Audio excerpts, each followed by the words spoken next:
Mm. Do I look bloated to you? This is all high quality audio. Yeah. Do I look bloated to you, Michael? Pest reference for you. Hello, legions, one and all, and welcome to another exciting episode of the What You've Been Watching podcast. I am, as always, your host, the marvelous Mike D, joined by my co-host, cohort, and youngest brother, Marcus Dudley, MD3, checking in on the YOU. What's going on out there in podcast land? We are broadcasting live from the Think Tank Studios right here in Tallahassee, Florida. Ain't that something? That's it. Yeah, coming at you, all sorts of locations and flavors that we do. How are you today, my brother, so far? I'm good, man. Summer's kicking off, so the kids are out of school, and I've just been trying to keep them busy and occupied, trying to keep the keep them from watching too many, like just sitting around watching YouTube videos and stuff all day. Yeah, it's hard because YouTube and stuff rules. Yeah, I know. Especially given the format of the subject matter we're talking about. But you know, yeah, I hear you, man. But other than that, you all right though? Yeah, I'm good. Just it's hot, boss. Dude, it's stupid ass hot. It's so stupid hot. Anyways, though, we had a dude get heat stroke on the golf course the other day. Yeah, I don't doubt it. Yeah, he's out there drinking too many brewskis, thinking he's fucking John Daly. You're not, sir. Yeah, exactly. Drink water, dumbass. Or maybe just not 4 Bloody Marys. I don't know. Yeah, I hear you. Sorry, my chair is low, but we're not gonna mess with it. We're just gonna find the home and we're gonna rock with it. But yeah, man, shout out to our first off Ketsa, always bright for the audio. Appreciate you. Always. Shout out to Mr. A1. If you have custom beats that you need, if you have a podcast, for example, and you're like, I need an intro music, I need an interlude music like those fine boys over there at What You've Been Watching. That's right. Reach out to our guy, Mr. A1. He is A1 in customer service, A1 in our hearts, and A1 with the flavors. You know what I mean? Damn right. He really is a quadruple threat when you think about it. I know that was only 3, but what else does he do? I heard he once trained a mule to kick a field goal. A1 animal trainer as well. That's right. Reach out to him at a1reality.music@gmail.com. Again, that's a1reality.music@gmail.com. The man has got the flavors for you. Shout out to the Middle Duds himself. That's right. Who was awesome on the last episode. Yeah. Much appreciate that, man. It was he always brings a certain you and I wouldn't say that we have the exact same sense of humor, but you and I are closer in sense of humor than he is to either one of us. Like his sense of humor is just sort of offbeat from ours. And so it's always fun for me hanging out with him because he brings this like weird perspective and jokes that I never would have thought of, Yeah, no, I mean, he's a different person, and you and I spend too much time together. So, I mean, that's what happens when you bring somebody in to reflect upon your own nonsense. Typically, right. But no, he brought the heat, though, man. It's I'm really grateful for him and the fact of we talked about it off mic a little bit and a little bit on mic too. Just I Love Boosters is so much movie that you're just like imagine like trying to go explain and like have a conversation with somebody about everything everywhere all at once and they haven't seen it. You'd be like, I mean.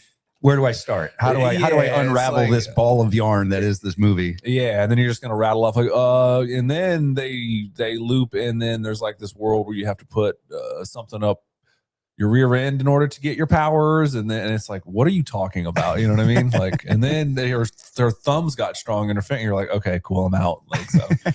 Yes, I appreciate him jumping on to help save the day there. Just because it's a lot of movie. So, but no, he definitely brought it. So I say all that to say. All these cool banners and all the artwork, the nom nom nom you see up there in the corner, all of our "We'll Be Right Back" silly stickers and stuff like that. He does all that.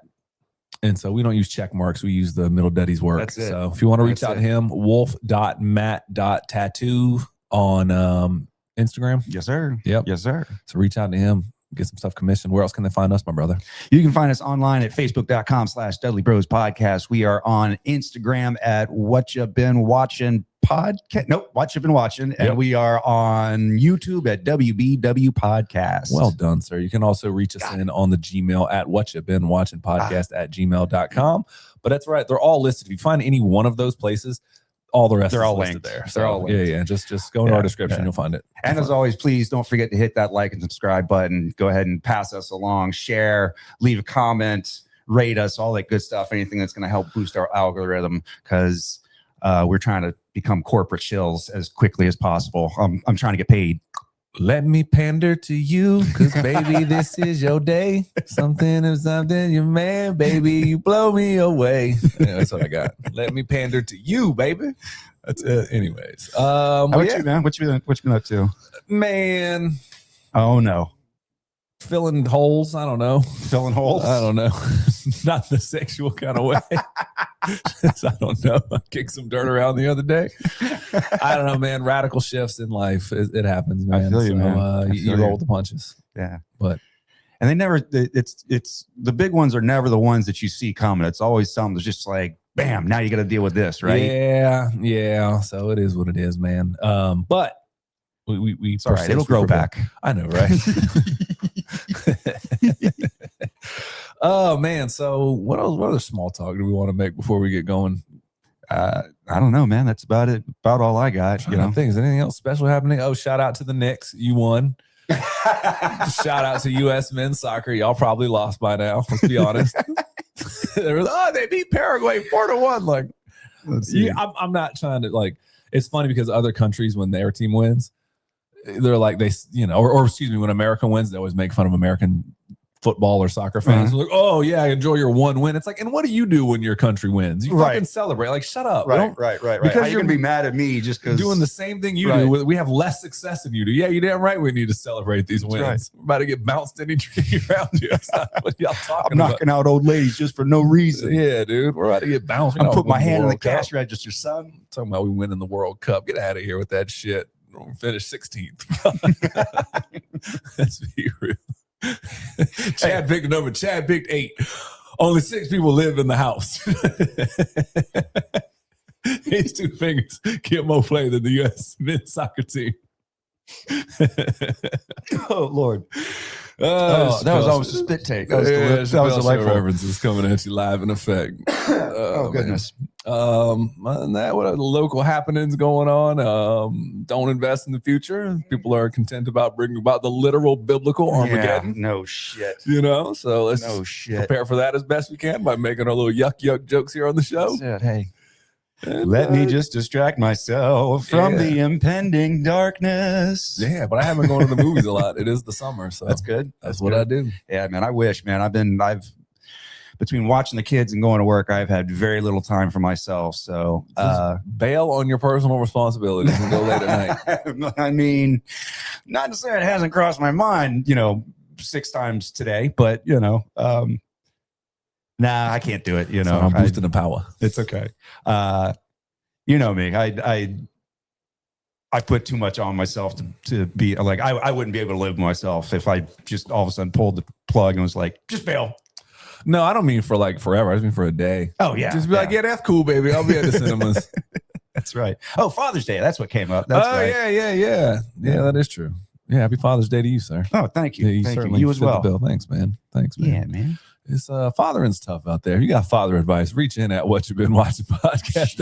It's 2 broken men here distracting themselves with movies and their lack of parenting abilities.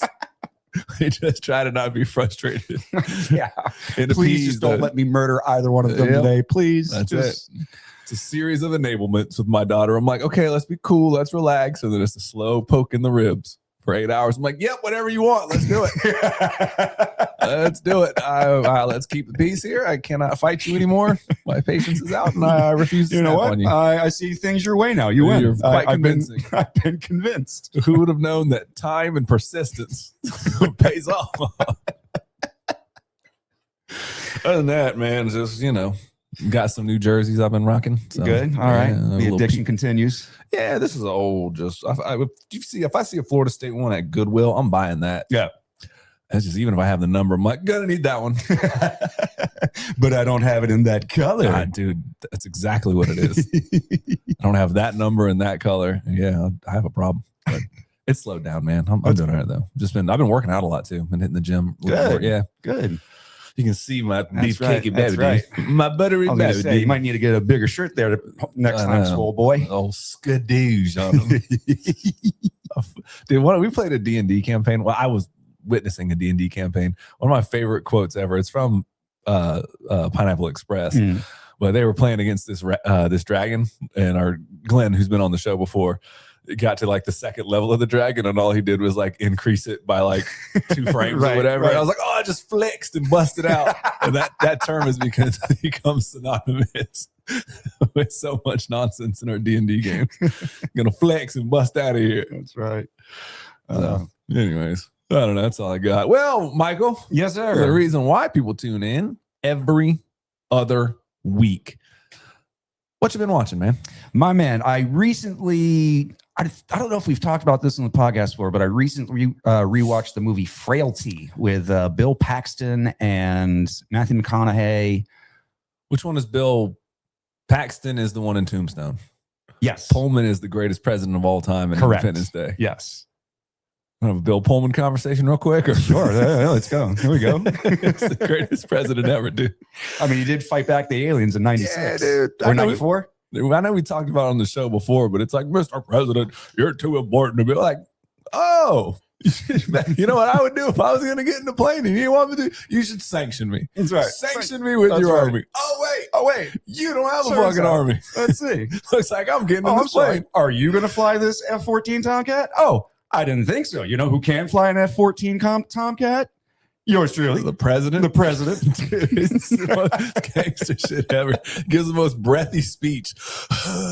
And all those, we fight for our Independence Day. Now I'm going to go get an F-16 and go kick the shit out of his man. That shit is gangster. He does not care at all.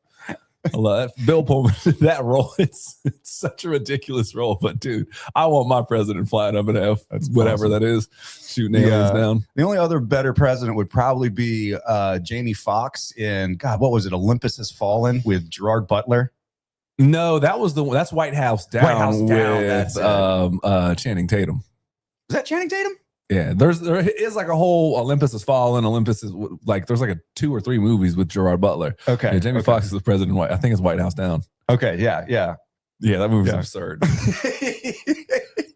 Although he blows up like 6 people with a bazooka. And he starts off as this like real nebbish, like bookworm president. By the end, he's like shooting from the hip, Rambo style, like doing the Michael Man or like slow motion dive. Yeah, the John Woo pigeons flying in the background. You damn right. That's right. I forgot there was Channing Tatum. That's right. The only other president who's greater than all of those is President Camacho of Idiocracy. That's right. When he comes into the royal chamber or the Senate floor or whatever, and he pulls out a machine gun and fires in the air to get everyone's attention. You can't combat that. Can't combat that at all. That dude rules. What I say that he'd been elected 8 times in a row. He's also the heavyweight champion of the world. Yeah. So gangsta. Yeah. Shout out to Terry Crews as President Camacho in Idiocracy, which if you still haven't seen that movie, it's becoming more and more of a documentary. Oh my God. Every single day. Mike Judge was looking into a plantier somewhere and just went like, I have seen the future and it is bleak. Yeah. Who thought that the guy who did Beavis and Butthead was going to give the most realistic sci-fi movie accurate? Yeah. Dude. Kubrick. Yeah, Spielberg. Bunch of hacks. Bunch of hacks. Fucking straight up basura. Yeah, dude. Mike Judge, Idiocracy. Anyways, that was enough on Bill Pullman. That's right. I forgot. I just think as president, it's such a weird role, but I just respect the fact he's like, oh, you mean these taxpayer billions of dollars? I'm getting in this plane. Like, but Mr. President, I'm getting in the plane. I'm doing presidential shit. Why do you think I ran for office? Oh, vetoes and politics. No, getting a fucking jet fighter and inflict my will upon people. I've been waiting for this shit. And today we fight for the earth. Today we celebrate our Independence Day. I'm about to independently smack you upside your damn head if you don't get the fuck out of my way. Give it a goddamn map, Scott. Exactly, dude. I've been waiting to inflict but policy and peace treaties. Nerd. Shut up. Shut up. Why are you trying to ruin my time? Getting in this, I'm the president. Right. Well, if I can't get in the plane, who should? Even if I don't know how to fly, you should be like, it's an honor, President, that you're willing to do this. See, that's what I'm saying. Anyways, Bill Pullman, underrated performance of the week in a movie we're not talking about. As is our way. I'm just going to call him President Bill Pullman from now on, dude. Anyways, you're talking about Frailty. Sorry, I got with Bill Paxton. Yes, yeah. The guy from Tombstone. Right, Bill Pullman, who is not in this movie. And ladies and gentlemen, that's how you fill time when you don't have a lot to talk about. We are so stupid. Don't listen to us. Oh, Anyways. sweet Lord. Yes, Frailty. Basically, it's told in flashback. Matthew McConaughey walks into Powers' booth is this sheriff of this like podunk, like Texas town, whatever. He walks in. He basically says, "I know who the God's hand killer is. It's my brother." He starts telling this flashback story of how his dad, his Bill Pullman, his dad, single dad raising two boys. All of a sudden, one night has a vision from the archangel Michael that says there's demons in the world and it's signaling the end times, and it's his family's responsibility to pull the demons out of the earth and cast them back into the fiery lake or whatever. So basically, like, kidnap people that are or demons that are disguised as people, expose them, and then kill them. Oh wow.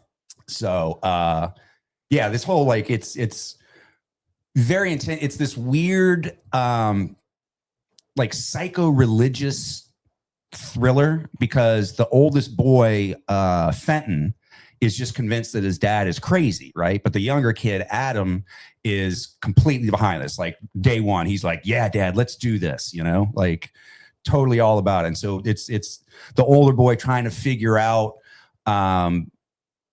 whether or not he can trust his dad, or whether this is an actual religious experience, or whether his dad's just completely gone off the deep end finally. Right. And his dad gets real mean about shit. Like they basically, Fenton tells his dad that like, "I'd rather go to jail than do this one more time." And so to punish him, he makes him dig this like 8 by 8 by 16 foot hole in the backyard. Well, it turns out that and he has to pray the whole time. So, and he says he basically has this line of like, "He could make me dig that hole, but I refuse to pray. That was the one thing he could not make me do, and I didn't pray one time." Oh wow. Turns out the reason they wanted the hole was they end up building a shed over it for a kill floor, like a secret kill floor where they can take the demons. This is just lure him into the house with like a trap door or something? No, he literally just like, I mean, in one scene, he uses the kid like look under the guy's car like he's looking for a lost cat or whatever. And when the guy bends down to check, Bill Pullman comes up and hits him in the head with a magic lead pipe. You mean Bill Paxton? I'm sorry. Yeah. Gotcha. No, it was the president. Yeah, it was the president too. Out here saving lives. You're welcome. Apparently, the angel guides Bill Paxton to 3 magical items that are going to help him. It's a pair of gloves, like work gloves, a lead pipe, and a big fuck you, like double-bladed axe. So, he hits him on the head with the lead pipe, takes him down to the kill floor, and then he takes the gloves off. And once he lays hands on him, it allegedly exposes the demon or whatever. Of course, the eldest kid doesn't see it. Like, he just sees the dad freaking out and his eyes rolling back. And he's like, "Did you see it, Fenton? Did you see it? He's a demon. I told you, all those dead babies, all those dead kids." And kid's like, "Whatever you say, man." Meanwhile, the little kid's like, "I seen it too, Dad. I seen it too. You ripped a man's jawbone out. I seen it." There's fucking jaw. Yeah, shout out to Trap Jaw. So it's in flashback, Matthew McConaughey telling Powers Booth, "I know who the God's hand killer is." And as he's telling him this story, he's basically saying like, we used to dispose of the bodies in the community rose garden. So if you take me like 4 towns over, I'll show you where all the bodies are, and that should be enough convincing, whatever. So that's what they're doing while he's telling, they're on this road trip to go to this rose garden thing. Okay. Can you explain a kill floor? What, like, I don't understand that. Like a kill floor, I mean, for like cattle and stuff, it's basically just an open space with like lanes in it that you can't get. It's basically just it's a pit that they can just kill people, like a dirt floor that they can just like kill people in. Okay, I got you. Okay, I didn't know if I thought you meant it was like some kind of trap thingy. Or No, not a trapdoor. No. I gotcha. No. It's literally okay. Yeah. Okay. So I was overthinking it. No, yeah. There's this like secret lever, like trapdoor thing. They throw him down in there, and then they take he takes his boys down there, and he's like, "I'm gonna put my hands on you, and I'm gonna expose you for the demon that you are." Well, keep telling me the story now because I'm interested. Because go ahead and spoil a movie that's probably 30 years old. Oh, it's not that old. I think it was late 90s, maybe 98, 99. You want to hear something crazy, Michael? Don't you dare say it. It's like 30 years ago. Don't you dare say it. Don't you dare. Don't you dare say it. Don't you say it. 25. Does that make you feel better? Yeah, actually a little bit. And we'll just round up. But yeah, so basically, you want me to spoil it for you? Yeah, keep going. Yeah, I'm in it now. So the dad ends up killing like 14 people or whatever. And then the kid ends up, the older brother ends up killing the dad. He just can't take it anymore. And the older brother's the one that didn't believe him? Right. Because so basically what happens is the angel keeps coming to Bill Paxton and keeps giving him like names to add to this list. And one day he adds Fenton's name to the list. Oh. And like Bill Pullman's like, I didn't want to believe it. I need you to, you got to convince me. And, otherwise I have to destroy you. So he basically steals away one of these demons and hands the axe to the boy. And is like, if you don't do this, I'm going to kill you. And, of course he, like, praise Jesus, praise all this. And the kid buries the axe in his chest. So, and then they bury the body and they end up going and living with some aunt, whatever, run away. Long story short, Powers Booth and Matthew McConaughey get to the. I'm sorry, I forgot to mention. His brother, Matthew McConaughey's brother, earlier in the movie is saying like, "I know that there's demons all around me, and I can see him, and it's the end times, and I don't know how to stop it." And then he ends up unaliving himself. So Matthew McConaughey plays the older brother that ended up having to kill his dad. Well, funny thing about that. As they go to the Rose Garden, Matthew McConaughey puts his hands on the sheriff, and actually you see that like he killed his mother and like mutilated her corpse for inheritance money. Like you actually see like the demon is exposed basically. Who did? The sheriff? The sheriff. Yeah.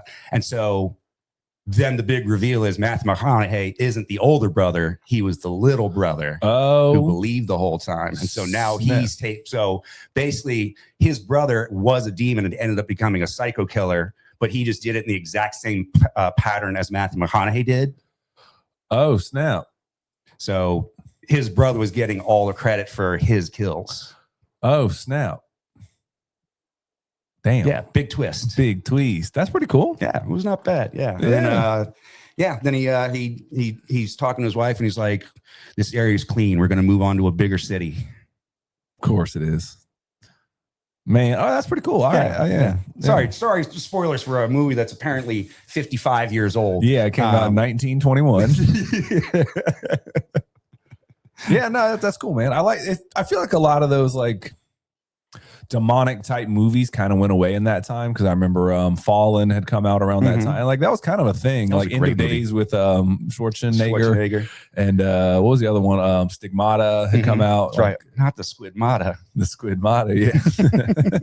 Yeah, they kind of went away. They're all just like they turn into horror movies now. And those movies always had a bit of a horrifying element to them, but even like Devil's Advocate is kind of in the same ballpark of those, kind of. Sure. I don't know. Maybe it's just the ebb and flow of, the cycle of horror movies. Like, in the 70s and 80s, excuse me, it was like the slashers and stuff like that. And then, in the 90s, that was kind of passe. And so it turned into sort of, the like the paranormal and sort of like, we don't know exactly what the thing is, but it's somewhat, it's terrifying, or it's this unknown anomaly or something like that. And then now it's the paranormals and the nuns and the conjurings and stuff like that. And in the early 2000s, it was the Saw movies, and it was just, horror fest or a gore fest rather. That's true. Sorry, my chair is low. You all right? Yeah, I'm good. Doctor says I need to back you out of me. Dude, you have no idea. That's part of the reason I go to the gym is try to help that part out, but probably just making it worse. But yeah, no, that's cool though, man. That's a movie I could get on board. This Matthew McConaughey. This is I don't know, man. It's like he became this good actor, but like I don't ever remember the transformation. I feel like he's doing the same roles back then. He just had like, I'm not saying he's a bad actor. That's not what I'm saying, but I just feel like he went from almost kind of not be taken seriously. He but was great kind of, in the Time to Kill. Yeah, but he plays the same type of like his delivery is the same in a lot of things. And then, Well, I'm not going to argue that. yeah, and then now all of a sudden he became like adored. And it was like, oh, now he's an Oscar winner. I'm like, did he do that much different? Like, I mean, Mud and Dallas Buyers Club. I mean, that was kind of like the big year he had. Yeah, like those were some pretty big swings, though. Yeah, fair enough. But I don't know. I'm not trying to. Why are you hating on Matthew I don't know, McConaughey? but I'm just hating today. I'm hater ass you. You need my button. Get the button. I know, dude. There go Marcus. Hating again. Hating again. So many buttons to make. But yeah, so I can't really contribute to your conversation here. But any other thoughts on it? Did you watch it by yourself or? Oh yeah, of course. Yeah, of course. Yeah. I can't convince people to watch this with me. No. I mean, it's like I said, you're pretty. I don't want to say run of the mill because it is interesting in terms of the twist at the end. You know, it's a little bit predictable once you kind of see the pieces as they're fitting together, and you're going, oh, there's something weird happening here.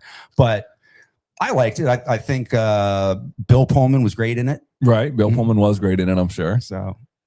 He's the only person to ever be killed, to be a president, fly a plane, be killed by a Terminator, an alien, and a predator. That's right. It's a true statement. That's right. It's almost Wall of Fame worthy. Almost. I mean, if not. Yeah, Bill Pullman.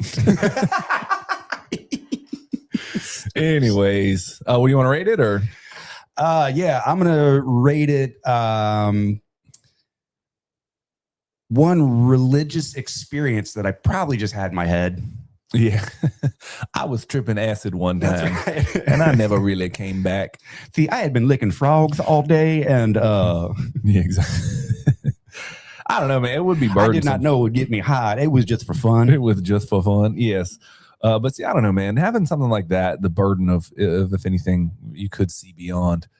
We'll talk about it in here in a moment. I mean, the guy was already a religious nutcase in the first place. So it wasn't like it was like out of the blue, you know, like all of a sudden it's like, you know, Paul on the road to Damascus or something like that.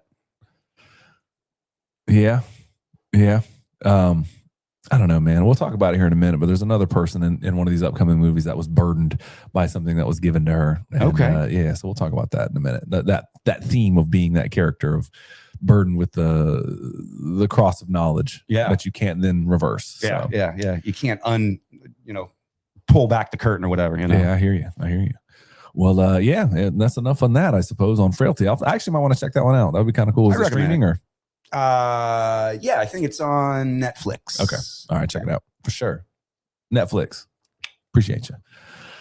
All right. Please sponsor. Yeah, please. We will watch everything. We will find the end of Netflix. We will list it alphabetically.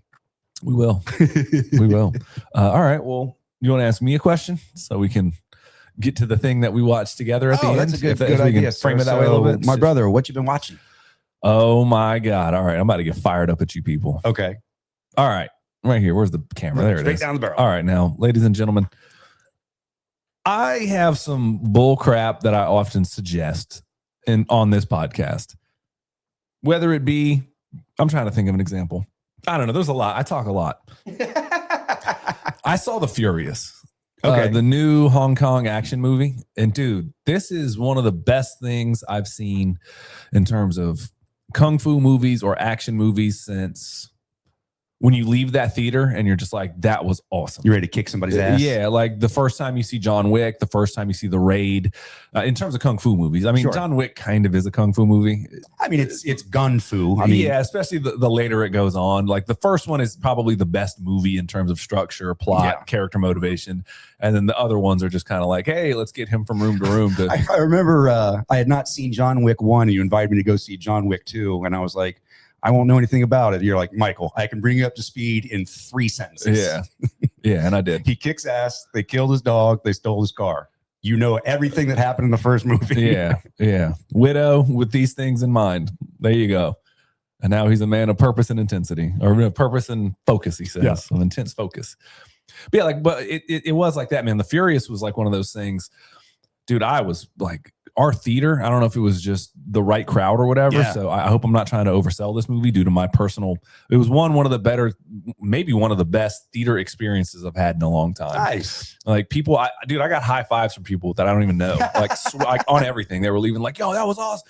One guy was like, "Take my tickets tomorrow." You know what I mean? And another guy was like, "That's a motherfucking movie." Right, like, right. It was everyone was like jazzed up and yeah, on a real high at the end. Yeah, like that's great. Everyone was talking during it, but not in some like disruptful way, but because they were into the movie. You know what I mean? It was like, "Yo, this is great." Like, no, like not in awesome. Some, you know, like, "Oh, don't open the door" situation. Like, just right. It was just awesome, dude. Right.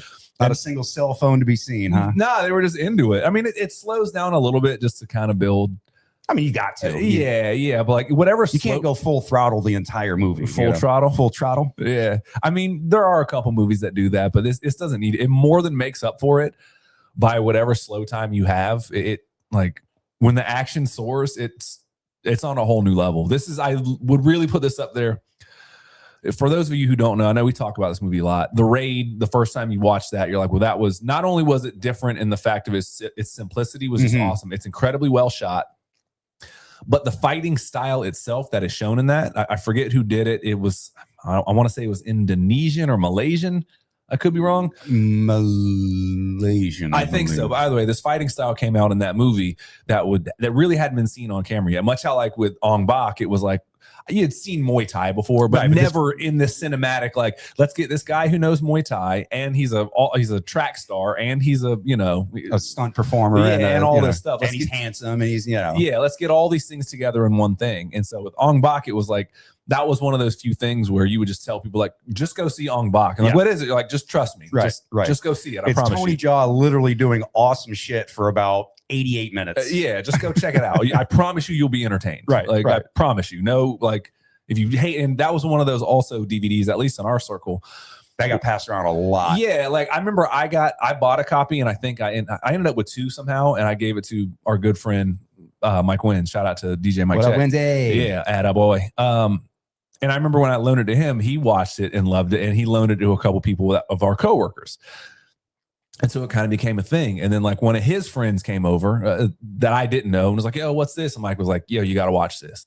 And he's like, he's like, "When I give you this movie, just give it to somebody else when you're done." Right. You know what I mean? And that was kind of how that movie worked. It was such a word of mouth thing of just like, "Yo, you haven't seen Ong Bak? Just here. I'm gonna leave this with you." See, back in the day, kids, we actually had physical media that you had to trade with your friends and pass around and generate word of mouth. I mean, I guess now the equivalent would be like memes and just sharing that back and forth. But even like there was no instantaneous, like it was, you had to give it to a friend, they had to watch it, and then they had to give it to a friend and they had to watch it. So it wasn't like it was this instantaneous, oh, I can just send it to everybody I know kind of thing. Well, it kept the hype around because then when that person saw it, they would want to come back and talk to you and be like, "Yo, that was crazy." Right. Like, well, right.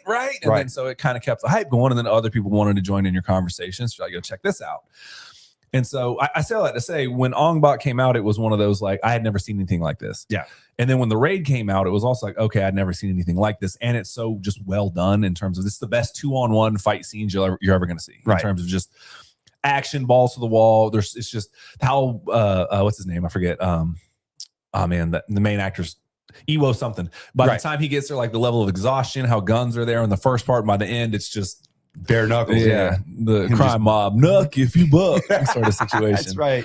And and so then this movie, and he's limping up the stairs because he's getting shot and his ass kicked in and thrown off of stairs. And and there's also a level of just in Hong Kong movies, and Gareth Edwards, or was it Gareth Evans or Edwards who did The Raid?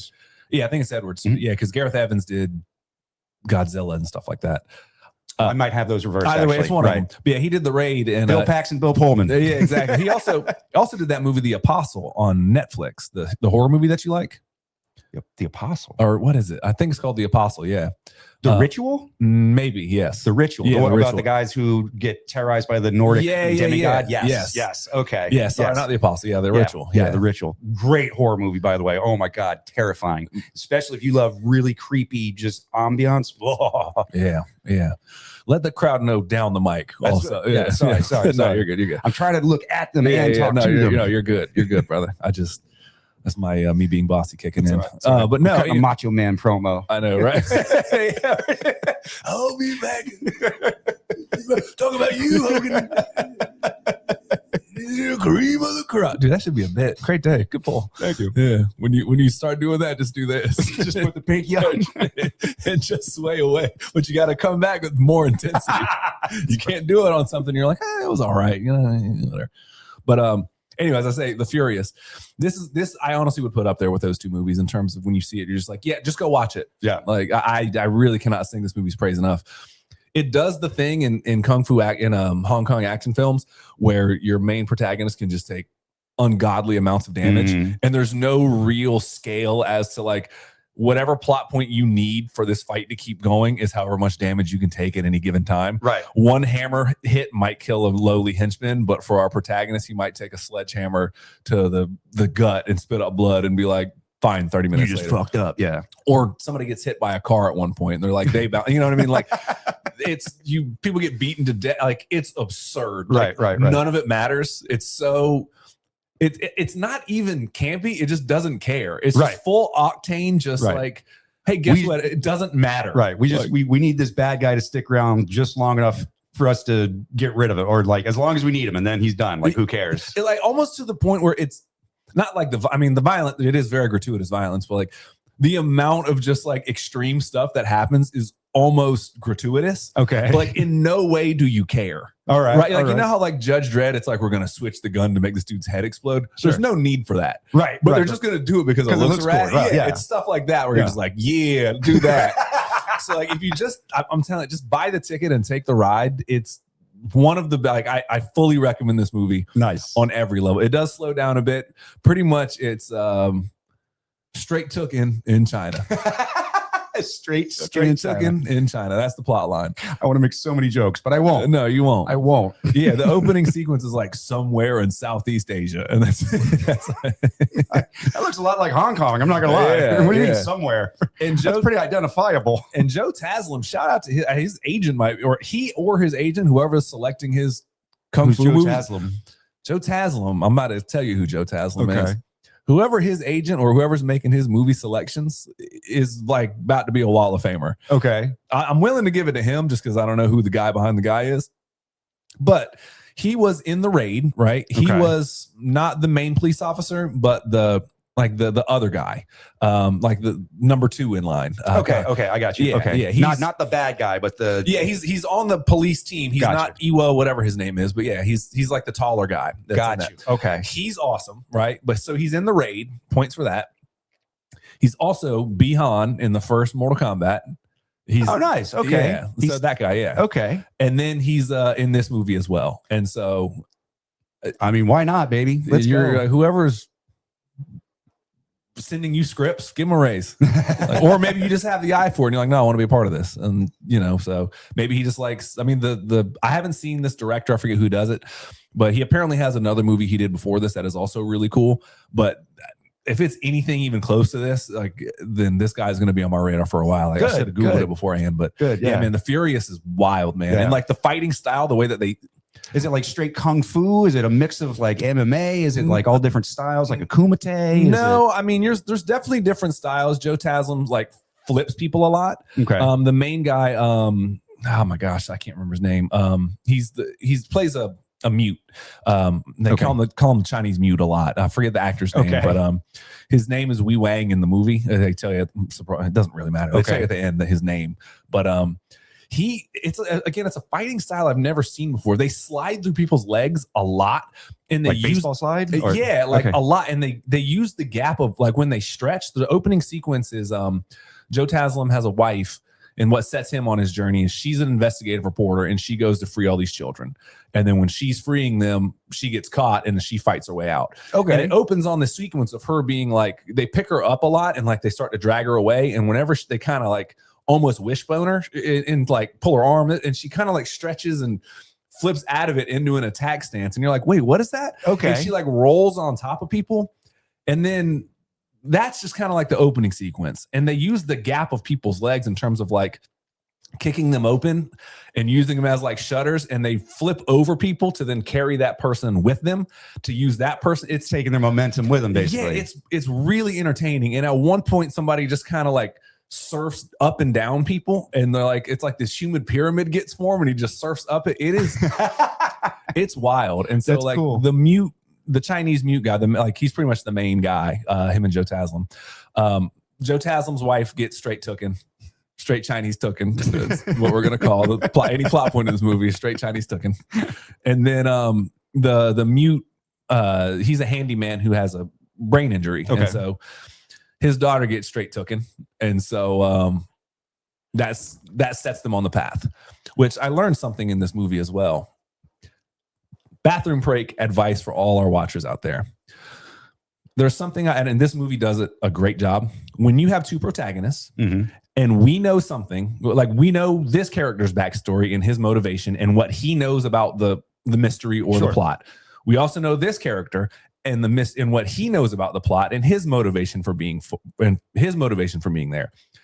Of course, they start as foe, right? Because they don't know, and like, well, what's going on here? Right. Who are you? We're just two guys fighting in the thing, and like another dude gets thrown at me. Yeah, and it's classic Marvel team up. Yeah. So then like, oh, wait a second. But whenever that action piece slows down, when they get out of there, you can go to the bathroom for free, because what's going to happen is those two, in order for the movie to make sense, we know as an audience everything they know. They have to have a scene in which they explain it to one another what they know and why they are on this course. Right. And so if you ever have two protagonists meeting and it slows down, just get up and go to the bathroom. Go take a pee. Go get some popcorn. It's a little hack for you. Have a little poop. Yeah, I mean, wrap it up, but you know, wash your hands. Don't actually wrap up the poop. Yeah, the poop, like bring it with you back. Yeah, wash your hands, all that other stuff. But yeah, that's a little trick of the trade for you, because they have to, in order for the movie to make sense, they have to explain what each other. Right. Yeah. Oh, it turns out our interests align. So, but we have to have that scene of like, well, here's my deal. Oh, I have a similar deal. Let me tell you. And we have the audience have already already privy to that. Yeah. So it was a dramatic irony when we know something that the characters in the movie don't, or whatever. So I guess that's more of like, oh, this person is actually betraying you, and we the audience know, and the main member doesn't. That's more the dramatic irony in terms of But I mean, just regular irony would be that like we already know the backstory that the other characters don't. Yeah. So, anyways, that's a little trick of the trade for you from your friends. It's not just an Alanis Morissette song. I know. So, yeah, man, I really can't sing this movie's praise enough. And dude, I'm sold on this. I mean, I take your, especially when it comes to kung fu flicks, I take your recommendation on that with pretty big importance. Like I put a lot of weight on that. So if you're telling me this is the one to see, I trust you on that. Yeah, man. I appreciate that. But it's also, I call you with my nonsense. I saw the movie at like 9:40 at night is when it started. And it's like a 2-hour movie. So by the time I got out or whatever, like they played so many previews.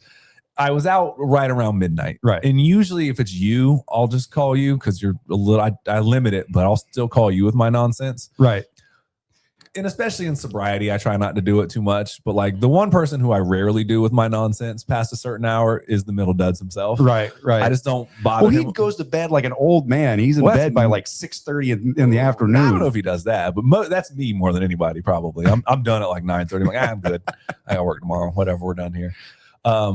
But either way, I called him after midnight and I texted him, was like, you up? And at first he was like, are you okay? I was like, yeah, I'm good.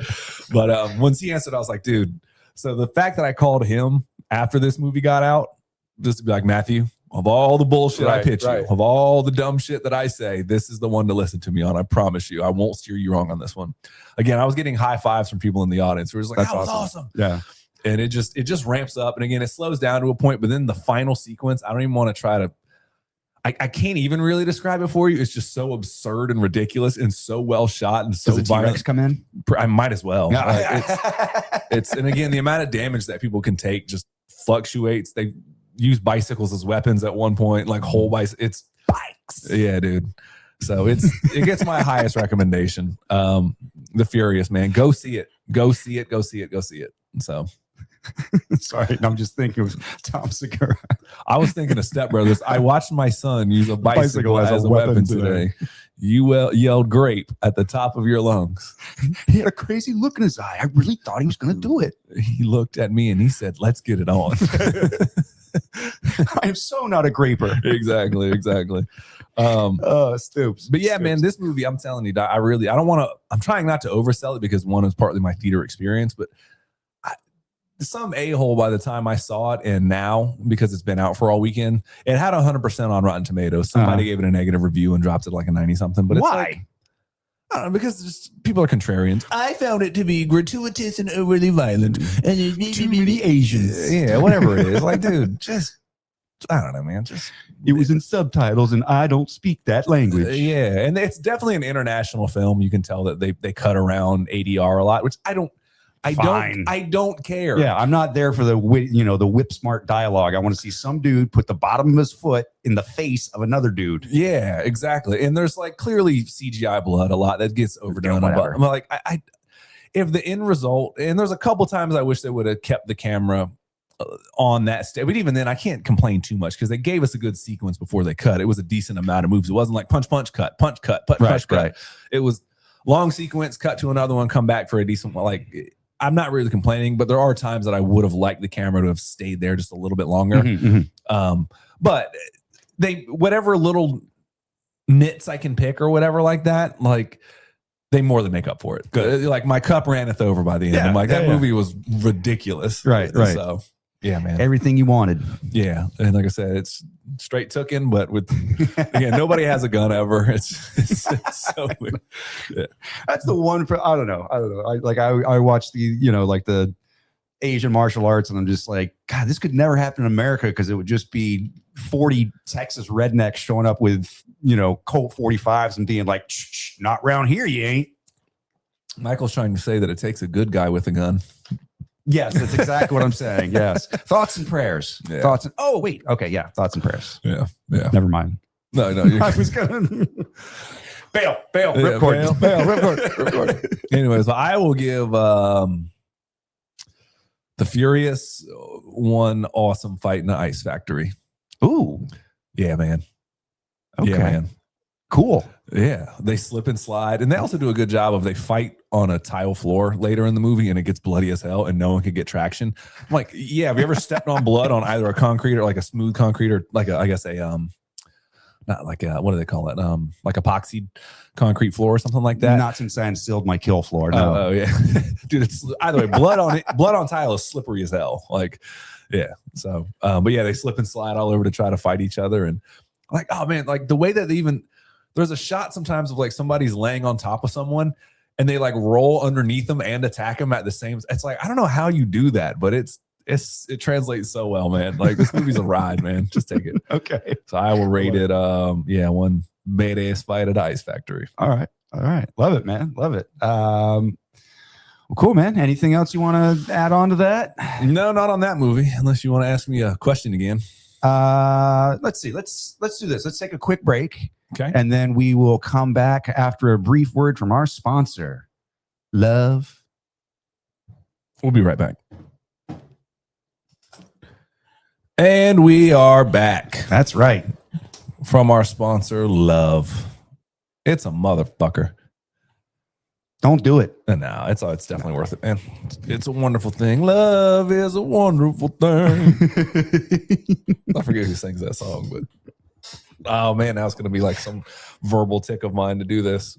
Love is a wonderful thing. Anyway, sometimes you just got to get them out. Believe me, I'm the same way. Dude. It's when I'm working the line, it's just me and the boys just chirping at each other as far as like just repeating memes and movie like usually it's either like Step Brothers. Tropic Thunder's another one we do a lot. Big Lebowski, just like he treats objects like women, man, like completely out of the blue for no reason.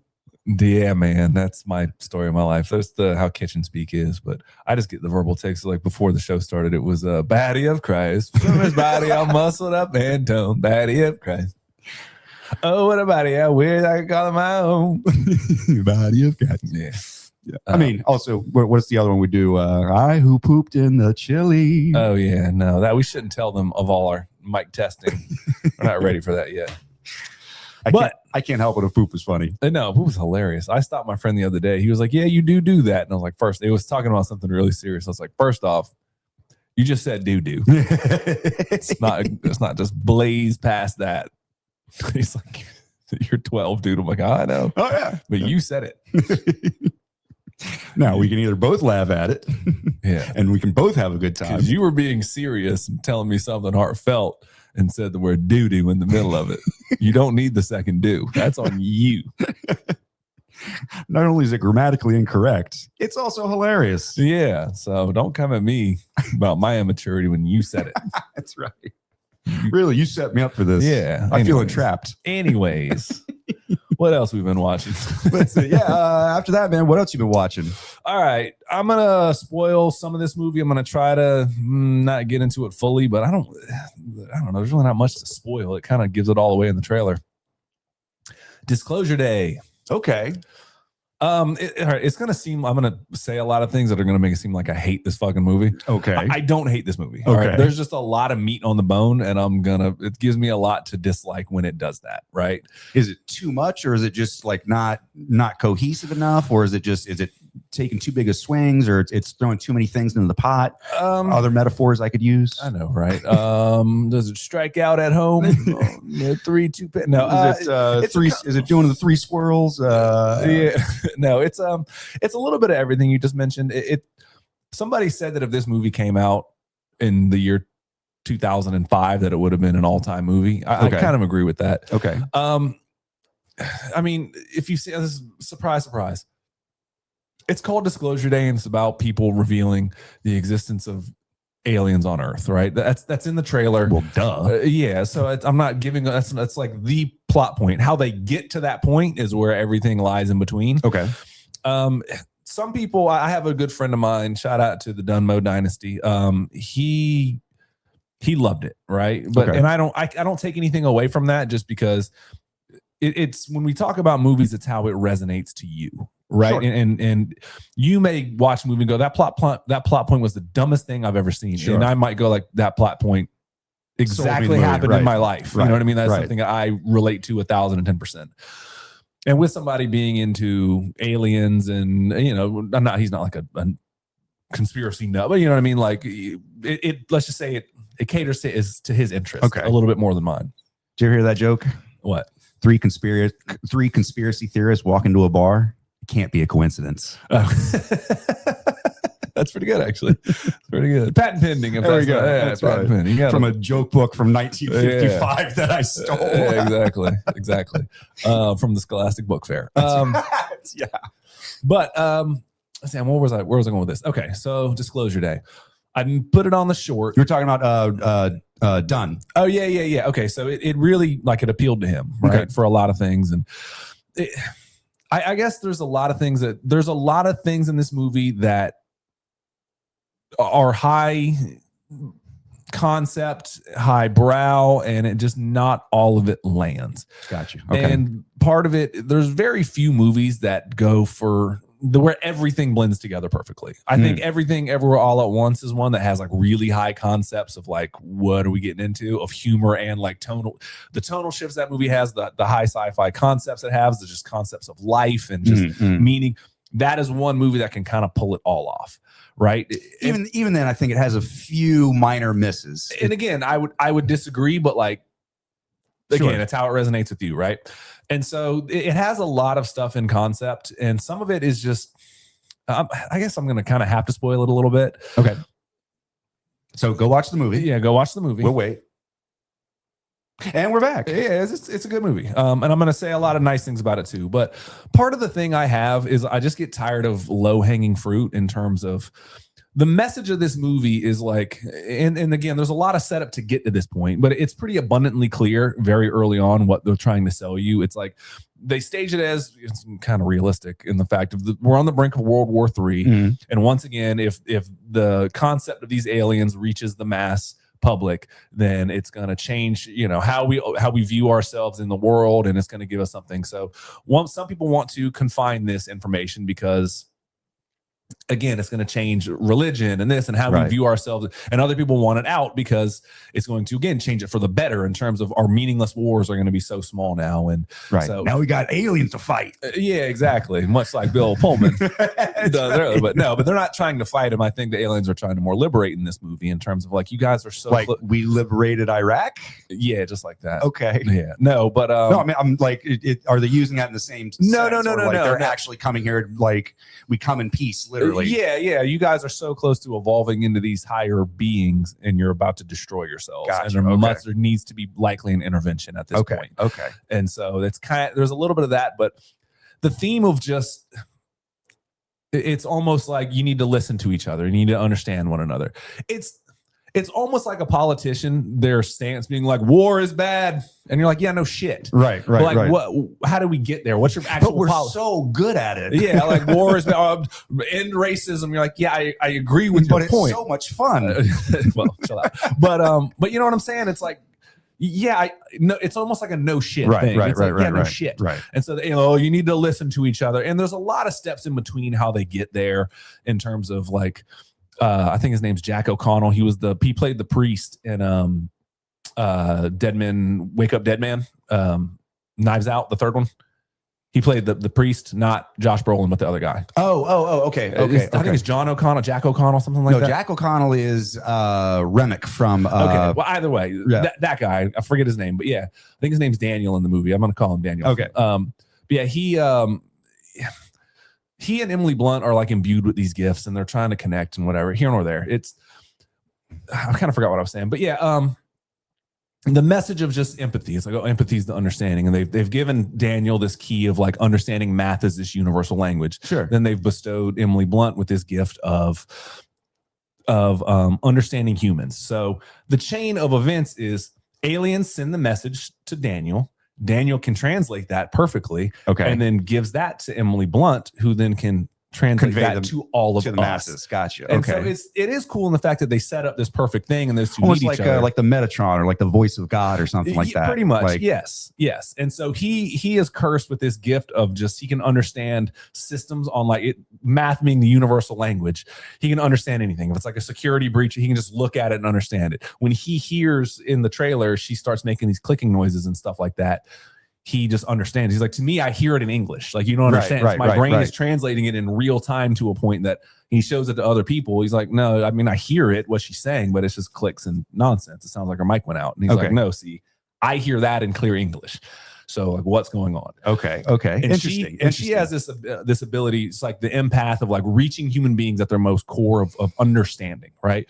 And again, it's cool that it's kind of cool in the fact of the way that they get there, but the underlying message of like, what's going to save humanity is listening to one another and understanding. It's like, I agree with you. Sure. And I do think that we do need to have that message out there, but it's also kind of low-hanging fruit. Like, again, like a politician going, well, what's your stance on war? War is bad. Okay, well, what are we doing to get there? Right.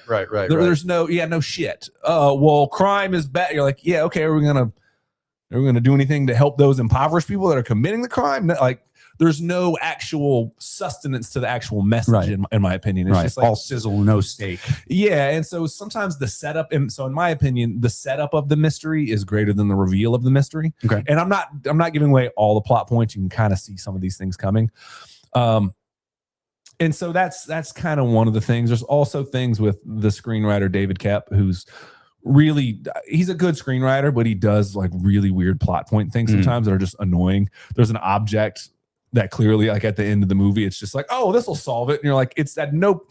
Right. You just kind of wrote yourself into this convenient corner of being like, well, that thing will fix it. And you're like, there's no, what do I do with this sword and this anvil and this stone? Yeah, exactly. And it's just like, well, that's convenient. That now, let me just put this Chekhov's gun here over the mantle. And so there's some of that stuff that you kind of just got to like, okay. There's a scene in which it's hard for me to even trash this scene, because the way I'm going to explain it here in just a minute. Okay. But there's a scene where it's like this secret government agency. It's like they're the ones trying to keep everything under wraps, called like Wardex or whatever, run by Colin Firth, who does a hell of a job in this movie. Okay. It's very, very well acted. I loved him in The Penguin. Yeah. Yeah. Let's start mixing names again. We'll just confuse ourselves more by the end of this. I know. It's because then we're gonna be like, are you actually talking about the actual actor, or is this a bit? We'll be correcting each other, being like, the bit. Oh yeah. Kayfabe, bro. That's right. But anyways, no, he runs the secret organization, Wardex or whatever. They're the ones that he's like, you don't understand, this is going to destroy what we understand about humanity. We got to keep this under wraps. I'm paraphrasing grossly, but Got you. Sure. Wide The, strokes the, of the the long paper. and short of it.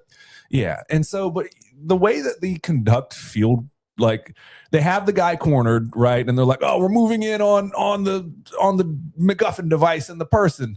And like everyone turns their back to the road in which this guy, he's like over in a field over here somewhere. And he just like walks back up to the house and he sees everyone. He's like, oh, these black cars. And he like just ducks down and just like no one at any point turns around. There's no helicopters in the air. And Right. you just got to go like, how have you guys been a secret for the last 70 years? Like you're fucking incompetent. And also, there's another point in the movie where the people that are like trying to expose everything, they're also like this secret organization. You're like, and how the fuck have you guys been a secret? Right, you guys are right. all incompetent. Right. And so they're these Out here handing out business cards and Yeah, stuff. it's Like, okay. yeah, you should come to our recruitment funder. And theirs is a bit more believable, but like this government agency, like this guy just walks up on him and just like jumps in one of the cars. But the thing that I forgive about it, and maybe they had to write it that way because of how Steven Spielberg staged it. Mhm. Man, no one does camera movement like this guy, man. I'm telling you. It's the way that he goes up to a fence line and down, and it's one tracking shot. And then like when it spins this way and it follows him down this way, it hands the camera seamlessly underneath the fence to the other side with him. I don't know how they pulled it off. And there's a couple one take shots in this that I do not believe are assisted by CGI, but there's a couple you're like, how the did you do that? Like a long one take, Yeah. like a oneer. Yeah. And so that is one where he's walking up, and so you're trying to like you're audibly rolling your eyes because you're like, turn around. I heard people Right. like 3 people in the audience watching it go, turn around. Right. Like He's right behind who you. sweeps the area, and everyone's like, let's sweep everyone going north. Right. Like it's not the area. It's just keep going north. Like, Right. Right. Yeah. And so, but the way that they do that, like watch the camera work in that scene, it's incredible. And then it does like another practical effect of him like getting in this car, driving it into the house, and like the way that, and then he has a conversation with someone, throws him in the car, and it's the actor that drives into the house because it's, I mean, clearly they cut from the inside of the house and him driving through it. He jumps out, grabs her, and it's not a stunt double, whatever. So Okay. they do really cool stuff in terms of camera work, and he drives out of the, and it goes from there. And so there's So lots of good stunt work and yeah. I mean, say what you want, but Steven Spielberg really knows how to he knows how to film shit, you know? He's got all the pitches, and like the cinematographer he works well with as well. You know, they've done a couple things together and they clearly understand each other's language. And Steven Spielberg also does this thing. There's a shot in the movie, and most people, I've talked to a couple people that have seen the movie, and maybe it's just my critical eye for things. They zoom in on a guy. Eyes play a big part in this movie. Reflections play a big part in this movie. And so they zoom in on, I think I said his name was Daniel. We're just going to keep rolling with that. Right. They zoom in on him making a phone call, and it's a really tight camera shot right here. Right. And he gets up to like, there's somebody else in the other room, and he's wraps up on his phone call, and he's going to hang out. And you would think that the easy, even just smart shot to do would just be back up, zoom out, frame it better as this person enters the room.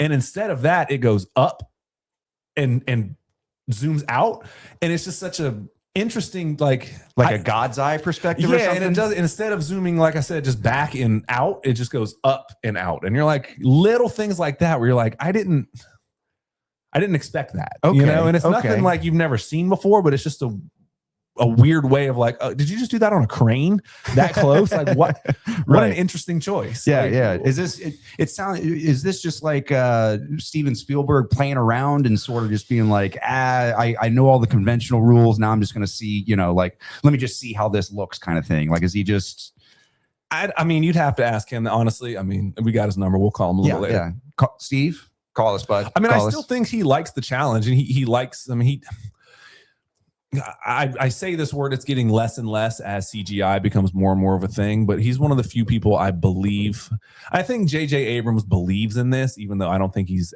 as adept at doing it. The term movie magic. Yes. Steven Spielberg, I still can keep the illusion of movie magic going on. You're like, what is, and so I think he does like to challenge himself. And there's a shot I'm going to talk about, and it's Emily Blunt starts to go through this transformation. These abilities begin to awaken in her, much like it did this guy Daniel a certain amount of time ago. Okay. And there's a scene. She's a weather meteorologist at a news station in Kansas. And there's a scene of her running late. She parks her car, throws her keys to the valet, and then the The shot starts with her entering the doors of the building. Okay. And it's her being harassed by her boss, being like, "You're late. You're on in 3 minutes. What are you doing?" Da da da da. And it's Michael. It's a 4.5 minute shot, and it's a oneer. Oh, wow. And it is her going through that, going through makeup, going through everything. And you think like, oh, this is just the process of her getting ready to go on camera while she's late. Michael, she's rapid firing everything. At one point, you start to learn her gift of there's a part of World War III is Korea's upset. And so there's this Korean guy sitting on the couch that they're preparing for an interview. And he's trying to explain to somebody, and they do a throwaway line in terms of, hey, the Korean gentleman's getting upset because nobody's understanding him. And she just walks over there, starts speaking Korean with him fluently. And this is Emily Blunt like doing it. She speaks Russian earlier. She's okay. Yeah, she's at the top of her game in this. And yeah, she's like, amazing. She's one of the best working actors today, like full stop. And so she starts speaking Korean with this guy and gets up and starts explaining like, oh, no, he's actually not that frustrated. It's the nuance of the word that you're not understanding. And she explains the difference in the nuance of the word and what he's trying to portray more than it. And so he's just kind of the Korean guy's like, yeah. Like that's what she said. Yeah. And so everyone's like, oh, and again, there is nuance, and it is about listening and understanding. So there's a theme of that throughout the movie. And then it goes, she's still got her little makeup bib on. They're doing like makeup on the run. She's like getting all her notes for the show. And it's 4.5 minutes. And it ends with her going, and they're like, you're on in 3, you're on in 2, you're on in 1. And it cuts to her. And she starts her meteorology report. And she starts to just like almost like zone out. And she starts to do these guttural clicks and doing all that. And you can tell they go, okay, cut to whatever. And she faints. And that's the end of the oneer. But like, you can tell just in that shot, the way that she starts to click at the end, you can see her as not only a character, but as an actress, and it be physically tired. And it plays so well into this. That's just cool. By the time she's spoken 3 languages, like solved all these problems, she like runs into some AD, says something that only she would understand. Like, hey, you need to go home and you need to call the police. This person's going to, and everyone's like, what? Right. And everyone's like, okay. And it's just like the most acting you'll see. She does everything. Okay. And then by the time she hits the clicks and the guttural stuff, it's 4 minutes in, and you can see that she's physically exhausted as well. Yeah. Changing her shoes and this and that, and in 3, 2, 1. And that's when you're like, damn, that was Steven Spielberg. Nice. Yeah. Guy still got it. Guy still got it. And so there's parts of this movie that if you captivating, like I have to see how this plays out kind of thing. Yeah. And I mean, they do some of he's really big on light and like warm lights coming in, especially it's very Close Encounters of the Third Kind. Some of the shots where they enter a room and it's very dimly but warmly lit. And there's almost like a lens flare thing that J.J. Abrams later kind of beat into the ground. But the way that they do some of those shots, I'm like, they didn't lens flare it. They didn't add CGI lights later to brighten it. It's not a post thing. Where did you hide those lights? Sure. Like I know that you crunked them and dim them. That's the only trick I know that did happen between you and your cinematographer. The rest I don't know. Right. But I know that there's a magic trick in there somewhere, and I just can't explain it. And so if you really pay attention to some of the subtle things, you'd be like, oh yeah, Steven Spielberg is still incredible at what he does. And I don't know if this is his best directed movie. I don't know about that.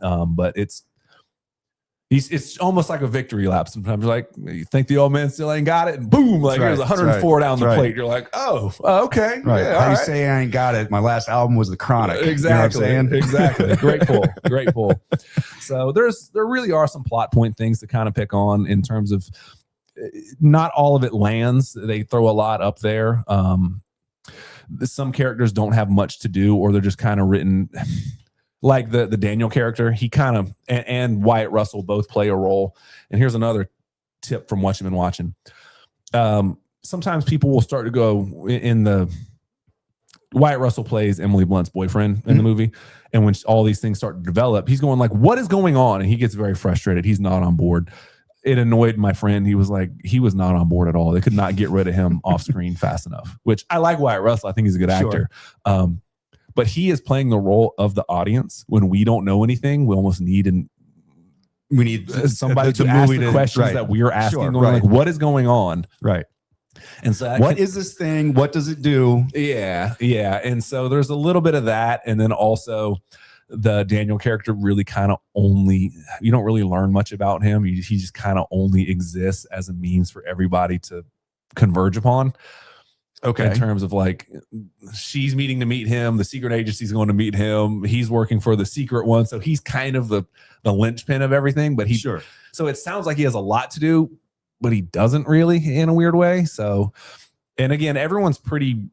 It's just weird because you do learn a lot about Emily Blunt. You get her slice of life in terms of what she does, her boyfriend, her apartment, her and so they just don't give as much to the other guy, I guess. Yeah. And you do a little bit. So some characters just really don't have a lot to do. There's a little bit of an ET vibe to it as well. Okay. In terms of there's some comedic bits in terms of, again, the magic stones or whatever. They do things that it works in the movie, but it is very ET in terms of hiding from a government agency as you make your escape kind of situations. Got you. And only this alien tech can then do it. And so I'll let you see the sequence, but it's fun. It is reminiscent of E.T. John Williams does the score again. Of course. And so I don't know if this is his best one. I don't think it's as memorable as, clearly not Star Wars, Jaws, something like that. But there is some piano parts at pretty high crescendos in the movie that you're like, there's the John Williams I know and love. So, give me the horns, baby. Give me the horns. Yeah, hit him in the chest with it, like Trick Daddy says. That's right. So put some treble in it. Put some treble in it. Treble in it. That's my word. So I don't know, man. There are definitely things. It's gotten some pretty negative reviews as well, and it's a kind of a polarizing movie because if somebody says I absolutely love that movie, I can see the reasons why. If you say, oh, I hated that movie, and here's the reasons why, I go, yeah, I can see that too. Okay, I can see that too. It is a lot going on, and again, I don't think many movies really pull off pulling all the elements together. Mm-hmm. It definitely doesn't do that. Do I still recommend it? Yeah.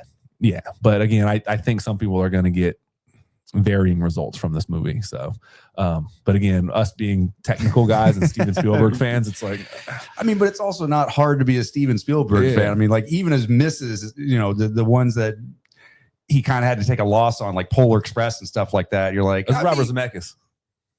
No, didn't. Oh no, you're right. Absolutely, Bobby no. Zemeckis. That's right. That was Bobby Zemeckis. Bobby Z's. But no, flawless. But you see what I'm saying? Like even his misses, it's kind of like, all right. I mean, he did take over for Stanley Kubrick in AI, so I kind of see what he was trying to do. It's Steven Spielberg trying to do his best Stanley Kubrick impersonation. Yeah, and even then, it was like Kingdom of the Crystal Skull and stuff like that. You're like, ooh. Right. Ooh, I mean, you're fascinated. Also, he does subtlety, and it largely works in his favor. Subtlety at times in terms of thematic stuff is not his strong suit. I don't think he kind of is just like and that's the other thing about the messaging is like empathy, and you're like, I hear you, sure, but I have a theory on this again, which we're going to talk about when Supergirl comes out. Okay, but I'm going to plant the seed here. It's like we've talked about how like in movies we trust and this is going to sound like I'm like some incel like taking a shot at women. I'm just simply talking about as a plot device. Sure, it's something that within the context of film, right? The filmmakers use this as a way to gain our trust. When there's a mother, we almost as an audience don't question that, right? And I think it's emotionally manipulative because they're like, it works. But I just get tired of the picking of the low-hanging fruit. We're like, well, of course we trust her. It's a mother. Right. As if, and trust me, you want to trust them. That's the thing. But it is kind of like as if there's no bad mothers ever. Like this person wouldn't be a piess of shit and leave their child behind. Like, run for your life, save yourself, peace. Like Casey Anthony, like, I've been waiting for this. Right. And dads typically get sacrificed for their children of going like, go. And you know what I mean? And mothers typically are the ones. Never see him trip the wife like, yeah. She's right there. Go get her. And again, like all these things are fine. And I know that it's a gender role thing that's not even, I don't know if it's damaging because again, it's a motherly figure. You want to trust it. But when you see these kind of things, I just feel like it's low hanging fruit. When you're just like, yeah, you're right. And I'm going to bring this up now. James Gunn movies, pets, and the emotional manipulation of those things. Right. Where it's like the John Wick, you killed the dog. When I was like, well, now he has carte blanche to kill everybody. Right, and you're like, somebody killed my dog. I do the exact same thing. I go all John Wick on him. Yeah. And so we're going to talk about that with Supergirl when that comes out, because I got a pretty good feeling. The fact that it's a James Gunn joint, I see crypto in there, and I'm like, I bet I know where this is going. Same thing with Guardians 3. By the time Rocket gets his hand on the Collector, or not the Collector, the Supreme Guardians 3, what's the bad guy's name? Oh, High Evolutionary. High Evolution, thank you. And that one at least earned it because it was more and more, it was really about the mistreatment of animals. Mm-hmm. But it is also, again, when you hit that theme enough times, you're like, I get it, man. Like, I mean, he did literally run you through the gauntlet of like, look at all the cute, fuzzy, mistreated animals, and don't we love them? And then be like, psych, took them all away. Yeah. So I forgive that more. But it is, by the time he got his hands on the High Evolutionary, you're like, rip his face off, Rocket, rip it right now, you know, and bite him, yeah, bite him in the eyeball, right, right. So, but we're gonna talk about that again on Supergirl. So I say all that to say, there's things in this movie that I just find to be, does it work? Yes. Is it? It's kind of low hanging fruit though. You're just like, yeah, man, you're right. War equals bad. Listening equals good. They do introduce the concept of empathy being a currency, which I really did get on board with, and it's kind of a throwaway line in it. It is almost being for lack of a better term, almost a monetary thing in terms of they value this empathy of and wanting to understand more than they do of anything else. Huh. And so that idea of it being a currency, I kind of liked, and not like a, you know, as if you're trading my understanding for yours in terms of like, sure, right, right. And you could apply that to anything. Oh, you need food, and let me understand why, and I have this, and let you understand why, and so we can, you know what I mean. So I did like that concept, and if they would have kind of left it there, that's cool. But I think between some of Steven Spielberg's heavy-handedness at times and David Koepp's just like, I think it's how you say the screenwriter's name. Yeah. He can also just do like eye roll things with the script. You're like, this didn't quite come together, sure. But cool stuff nonetheless. So that's all I got on the movie though, man. So go check it out. Let us know what you think. Kind of polarizing, and there's still a lot in between that I didn't get into, but I did spoil some of it. So, I mean, is it just too high concept to get into now, it's just without you seeing it, it'd just be me rattling off a bunch of lunch, and then this, and then this, and then this. Sure. And I painted with wide enough strokes of the paintbrush that you get it. It's just, right. It's all the in between of how they got there. Again, this device does other things and blah blah blah blah blah. But overarching themes, kind of stuff. So okay. So what do you rate it? I don't know, man. I don't be listening. I don't be listening. That's pretty good. So, I'll take it. All right. Last but not least, you want to talk about what you and I have been watching? Yes, sir. All you and I have seen a certain Spider Noir. We did finish it. We told him we would. Why don't you go ahead and take it away there, M. Duddy's elder? I loved it. I think it's loved it. Yeah. I think it's now. Is it perfect? No. I think there's parts that drag on way too long. Again, we kind of talked about how during the Netflix run of the Marvel shows that they would do 13 episodes, and you could probably have squoze that into about 8. Yeah. There's parts of that as well. I don't know how much more you could trim down, but there's definitely parts where, like, again, like you were saying, like they kind of beat you over the head of like, all right, here's where we are in the plot, and so this is what we need to do. And it's like, okay, but you just said that by a different character, not but 2 scenes ago. I don't need a refresher in the same episode. Like, if you want to do that per episode, have that check-in, exposition, whatever, of like, all right, so here's where we are now. Here's where we got to go. Here's the guy we got to talk to. But to do it multiple times within the same episode, it's just, it's too much. It's superfluous. I agree with that. I think part of that is in detective things. People like to high talk and fast talk and explain. Yeah. So I think there's some of that going on and them trying to keep that spirit alive. But I also think that's a problem with just streaming in general, where you watch something happen and then they immediately have to tell you what just happened because people are playing on their phones. Right. And so I think it's a combination of that, if I'm being honest. So, which is a trend that can go away. Yeah. But that's not really how. Oh, I agree. It's not how it should be, but it is just, or even like in the genre of, and to its credit, this series does a really good job of trying to imitate all the old classic detective noir. I mean, like there's literally scenes where Nick Cage is at the moving picture shows and he's quoting it line for line, much to the annoyance of everybody around him. Yeah. So in trying to be so true to that, I think that they could have sacrificed a little bit of audience exposition or keeping things a little bit closer to the vest, you know, like we don't have to see the mystery, like we don't have to know all the pieces of the mystery until the very final end. And they sort of, I mean, breadcrumb it out for you. Yeah.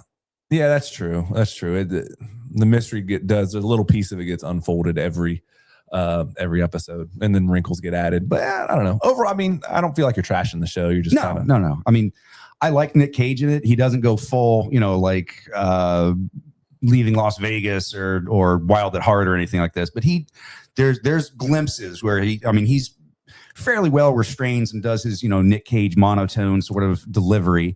But then there's parts where he gets to, like, if he's trying to pretend, if he's pretending to be the maintenance guy, or with the you know, what is it, the Beneficial Policeman's Bureau or whatever, and he's, you know, he puts on the James hat and like, yeah, see, you know, the problem with the folks like that is it's always going to go downhill and land on gums like you. Yeah, no, I like the scene where he is in the he breaks in to steal the files from the I guess it's like a mental hospital or the VA hospital, and he's like, second floor. Yeah. It's pretty. Say, you're not Dr. Thompson. You don't like me very much, do you? Yeah, he's doing like a Jimmy Stewart kind of thing. Yeah. In part of he said this, and I thought that it was just him being Nick Cage, being crazy.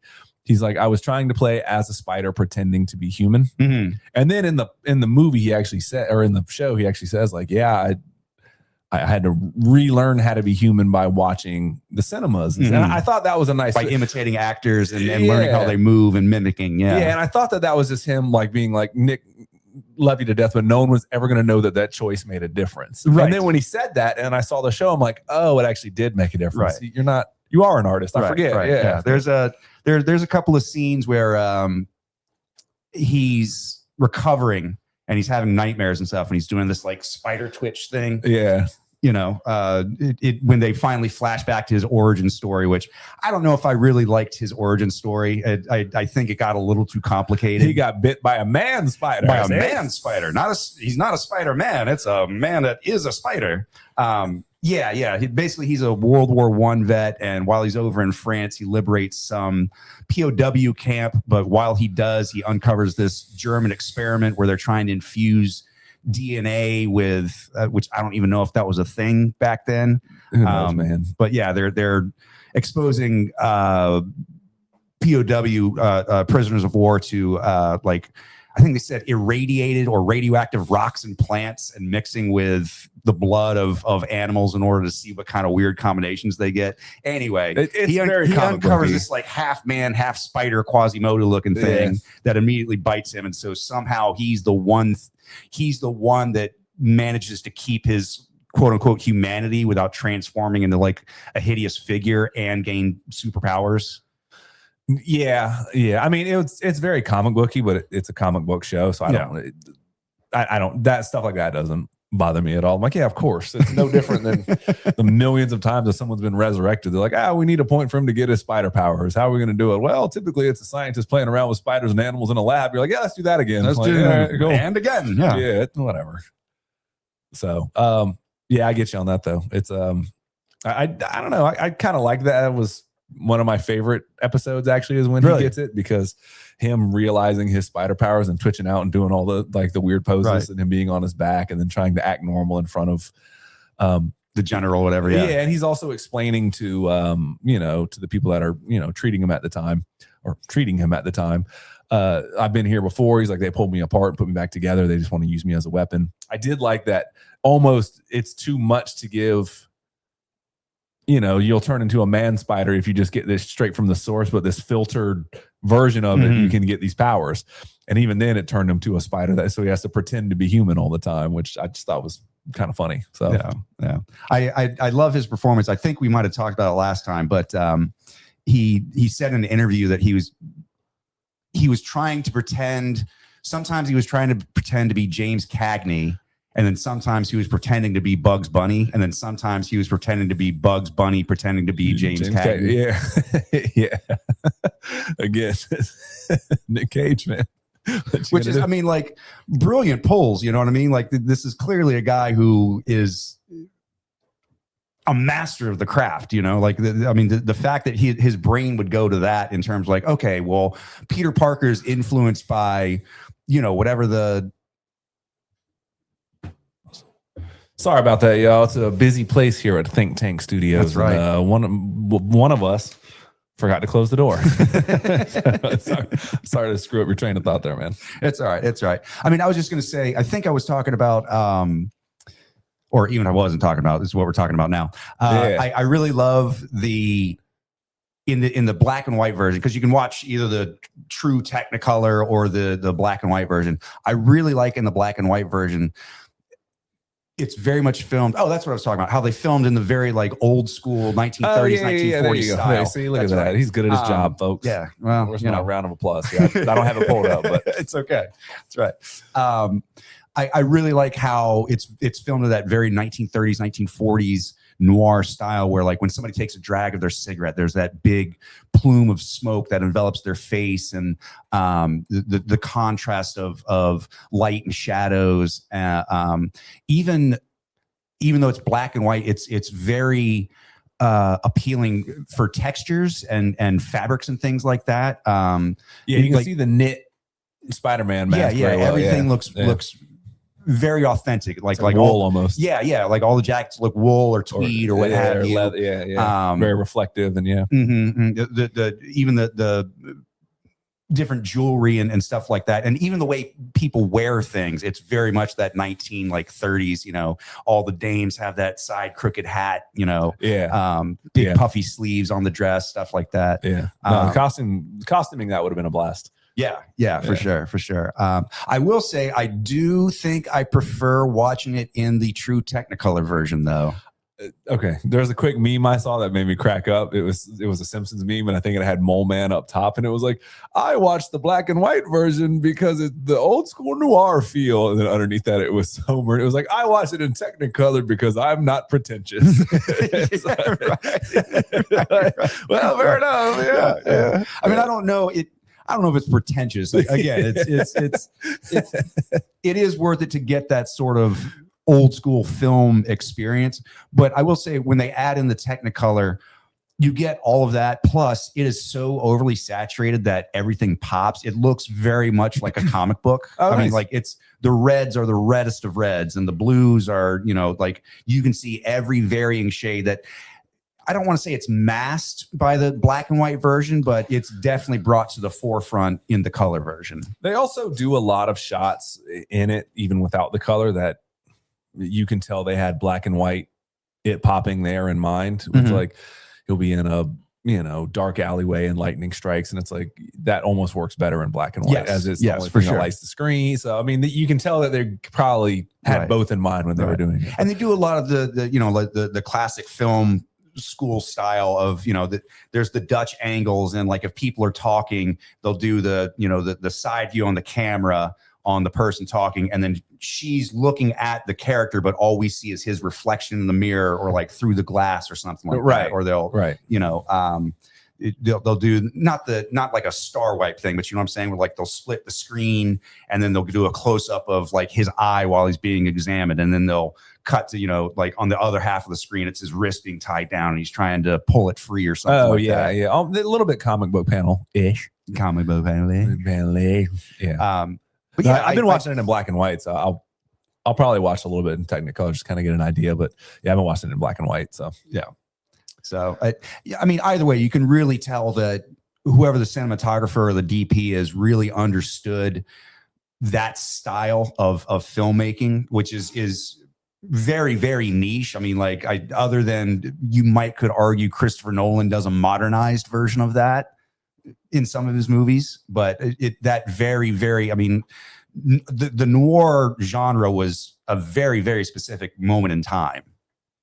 Yeah. I mean, I think they're writing their best love letter to it, in my opinion. I mean, I don't know. I'm not going to sit and pretend I'm some noir cinema expert. I'm barely expert on the shit we talk about. Like, and I wouldn't even call me. I'm not barely an expert at all. I'm not an expert at all. Right. Yeah, because barely would still qualify me as that. So that's right. I don't have some like specialist in terms of hubris on you. Yeah. Let me walk that one back real quick. Right. Self-degradation podcast where honesty trumps any credibility we might have. I mean, That should be a shirt. Where that's it. That's it. There we go. Stuff. So look for our new merch coming down the line. Yeah. Which I got to get back to the merch shop and get some things going for us. But yeah, I mean, I like the show. It plays like a Spider-Man. All the villains combining. Mhm. That's why people forget Spider-Man's. I mean, I hate the word GOAT, but like if somebody wanted to give him that title, like Batman, most people fight one at a time. Spider-Man fights 6 at a time. Right. Like Right. that's his whole thing. He's Right. like, you can't underestimate him if you want. You know, I don't know. He's awesome. Spider-Man's so cool. Yeah. Especially this version, which is, you know, the hardline, gritty, private eye. And I mean, casting Nick Cage in this was perfect because I think that he definitely delivers that sort of, I hate to say campy because it does kind of waver. It's comic booky. It never fully goes Yeah. into full camp. Like he's taking it very seriously, even though it's kind of ridiculous material. Yeah. Well, Peter Parker is a wise ass, and I like the fact that Ben Reilly. Well, they do have a line about him changing his name, Right. which I right. liked. Oh damn, there was something else I was going to say. Oh my gosh, I just had it. Oh yeah, he was the voice in Into the Spider-Verse as well, so they had that going for him as well. But yeah, I mean, it's a comic book. Damn, I had something else I was going to say, but I just left my mind. So yeah, keep going. It's all right. But yeah, I mean, I dig it, man. It's classic Spider-Man tropes in a 1930s lens, and it works. Yeah. Again, I had something I was going to say, but now It's I need you okay. to talk It's till I gonna- get it it's back. gonna bug you, yeah. I really liked Brendan Gleeson, who played the main villain Silvermane. Oh yeah, I remember what I was going to say now. Go ahead. Just real quick. How they do like Cat Hardy and stuff like that is clearly Black Cat. Right. Felicia Hardy, Black Cat. And yeah. I like it's instead of J. Jonah Jameson, it's Robbie Robertson. Mhm. And they kind of have their little like you get one day to print the story, and then like that kind of came into play a little bit. I like the little touches of that where it's not a 1-for-1, but they kind of hint at Yeah, things. it's sort of adjacent. Yeah, like Robbie Robertson, and it's like, oh, this is clearly the up and coming bugle writer who then is going to become J. Jonah Jameson, the head of the paper, and this and that. So, yeah, it's good. So, anyways, keep going. But yeah. Oh, anyway, Brendan Gleeson. Yeah. I was gonna say Brendan Gleeson is phenomenal in this. I mean, he's laying on just the perfect.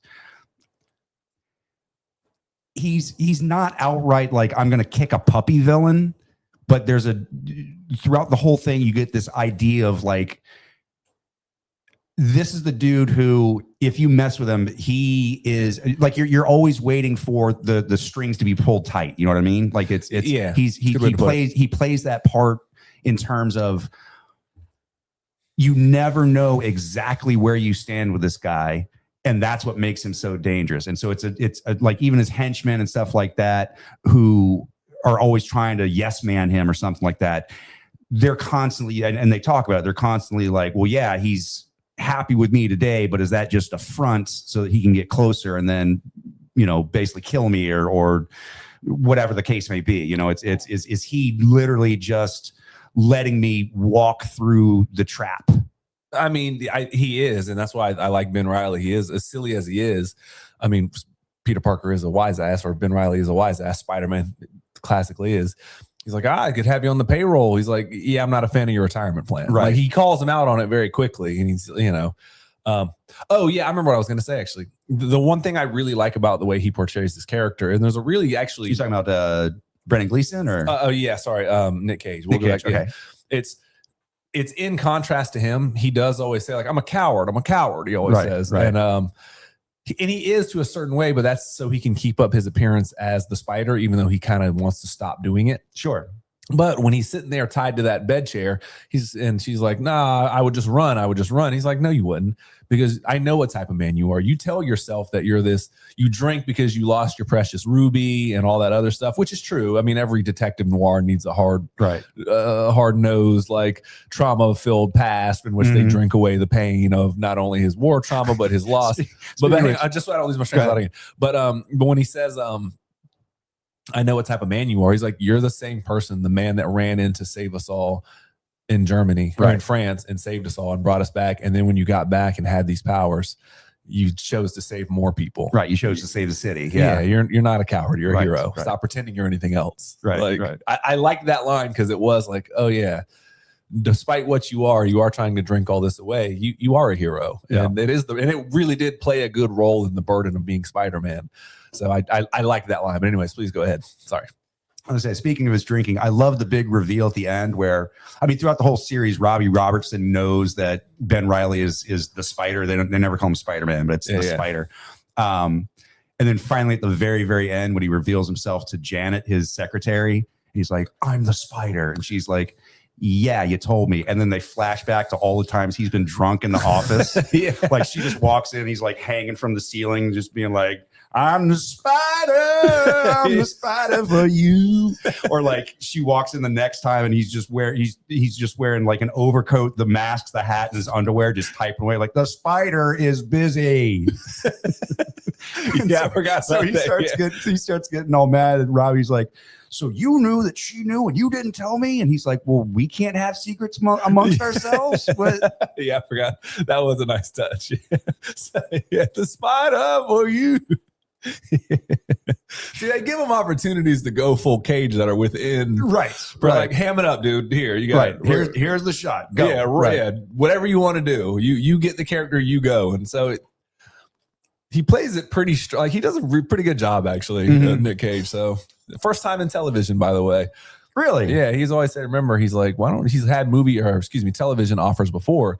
And his big thing was like, no, I'm a movie actor. Right. Because remember, he had that debt or whatever he had to pay off. And so he did a bunch, like every straight to DVD movie ever. Right. And they're like, why don't you just do TV? He's like, no, I'm a movie actor. Well, and now he does TV, and he had said some comment about like, yeah, I had more time to really breathe and sit with this character. It's like, yeah, that's what TV does. Yeah. You get up and exactly things so we can grow with you, buddy, instead of a 2-hour runtime. But yeah, I thought that was kind of funny. It's like, yeah, Nick, we know. That's how it works. Yeah. But I do respect, no, I'm a movie actor. I do the pictures. Like, this is cool. I don't know. Says something about him.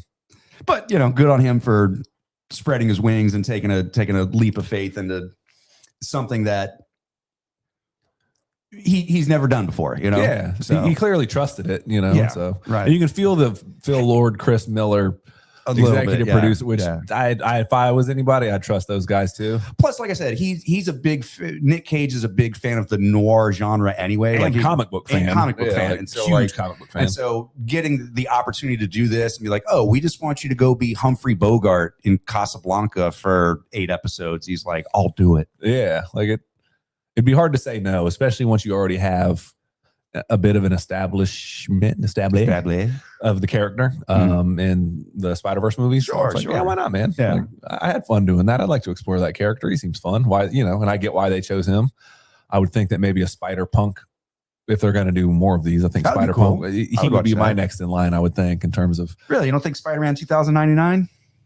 I would say, I don't know. I love Spider-Man. I love his character design. The whole 2099 of all the stuff they did, and he was the one that was like, no, this dude rules. Right. So, but yeah. Well, because everybody else had metal arms and pouches and. Yeah. Miguel O'Hara was dope. Yeah. Punisher 2099 was all right too, but he was the same character pretty much, just lasers instead of bullets. What was the guy's name? It was Frank Gallows was the guy's name. Yeah. Well, good pull. Good pull. I can't believe I remember that. Yeah, well done. I don't have too much more on. I like you were talking about Brendan Gleeson's character. Yeah, he does do a great job, and you are right. You never know. The noose is around your neck anytime you're with him. It's just a question of how much longer. Sometimes it's a leash for him to walk you, and other times it's for your own demise. Right. I love the scene where he's good though, man. I love the scene where Ben is like, Kat Hardy is sort of revealing her origin story about I used to sing in this old rundown theater for pennies, and I could barely afford to put food in my belly. And then one day Silvermane comes in and tips me more money than I've ever seen in my life. And, it seemed like such a good life he was offering. And, Ben says something to the effect of like, you didn't see the strings? And she says, I saw them, but they were thin at first. And then they got thick as rope. Yeah. There's a lot of good lines in that. Where does he say, he's getting in the elevator. He said, sometimes sometimes a hot dog at the ballpark is better than the roast beef at the Ritz. Roast beef at the Ritz. And he's like, think about that. And he says like little things where you're kind of like, what did you just say? But you're also like, I don't know if that makes sense at all. Like, it's kind of a bar though, as the kids say, it's a bar. So yeah. No, there's good dialogue in it. He delivers it well enough that sometimes it's like, some people say the cucumbers taste better pickled. What? Huh? yeah, he does have that like enthusiastic, like, I don't know how those things are tied together, but sure, you seem enthusiastic about it. Hell yeah. Oh yeah. So anything else on it or?